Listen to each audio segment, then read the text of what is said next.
welcome to Life and Love in the Philippines.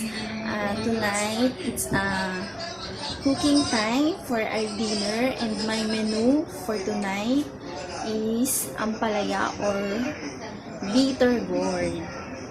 So, here's all my ingredients. Ampalaya. I chop the ampalaya into ring. Then, potato. I chop the potato in a small cubes. Then, onion, egg, then,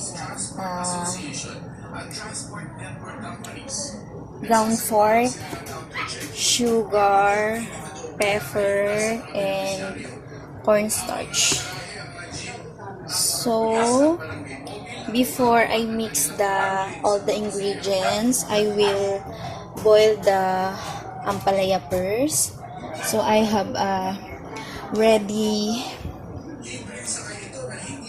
water here, and I will put a bit of salt.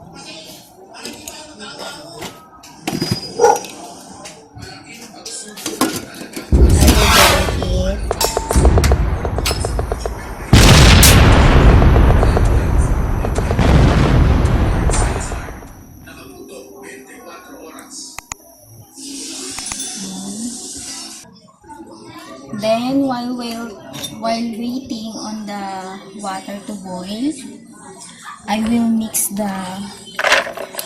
all ingredients.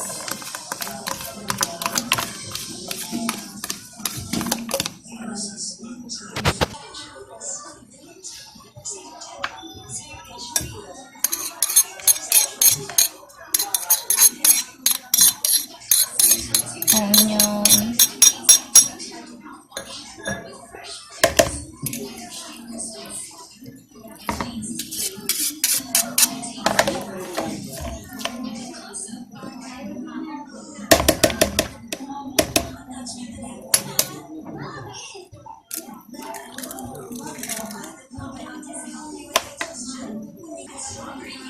then cornstarch.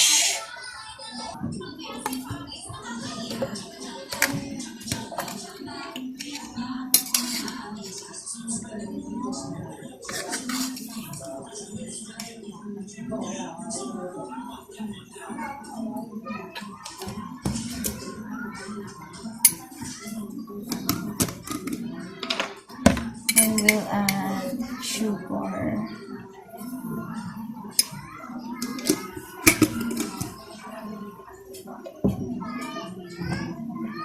pepper,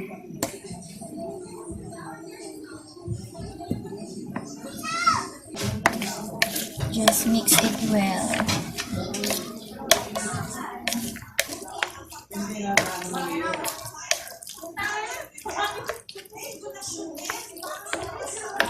So it's enough. And going back here on my ampalaya,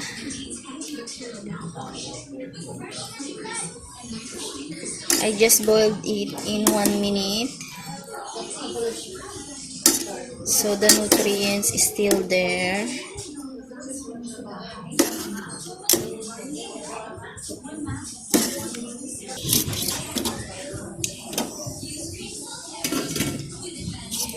I will just let it to drain first before I'll start the frying. So I'll be back in a few minutes. My pan is ready. So I will put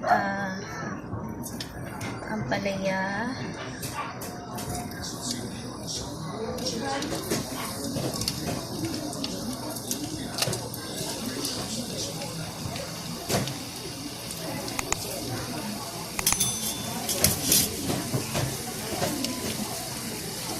I put the mixture here in a clear plastic bag.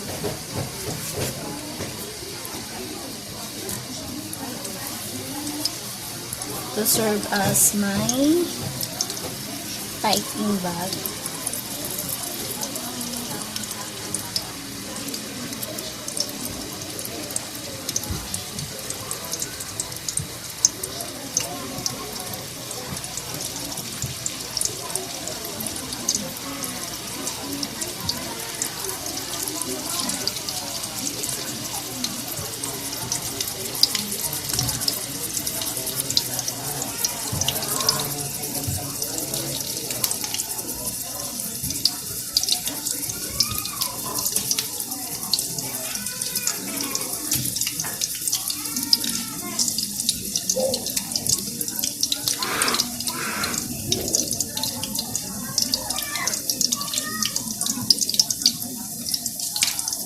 For sure, kids will like it.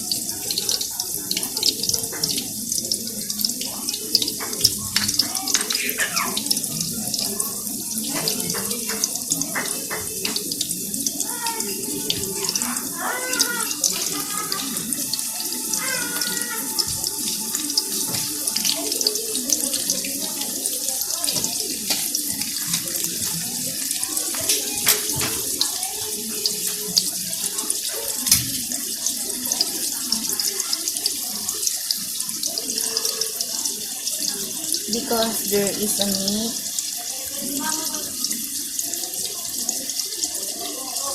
and the bitter taste is gone because I boiled it.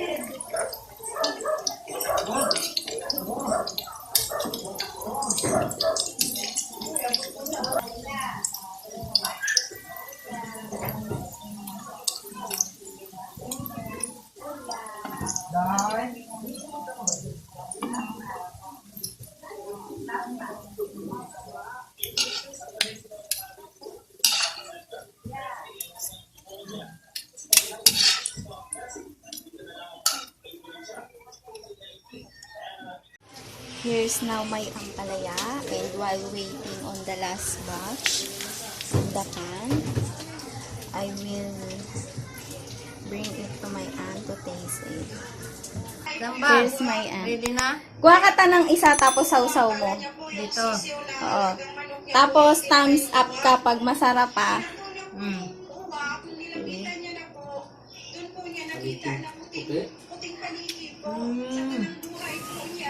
Masarap? Sarap. Okay. Harap bagong recipe. We made it good. Thumbs Ampalaya. up means delicious. Harap. And now I am done on my cooking, guys, and I am glad that I made it okay and it tastes good. So that's why my aunt gave me a thumbs up for the taste, and kids will surely like it because it's not much bitter to taste, and you can get nutrients from eating the ampalaya. And I will try it next time. So I enjoy making and cooking the ampalaya in that way. So we will enjoy our dinner for tonight. So thank you for watching, guys, and please don't forget to subscribe, and if you have comments and suggestion for us to make our videos to be improved, so just put it there on the comment in the comment below. So thank you for watching again, and bye bye.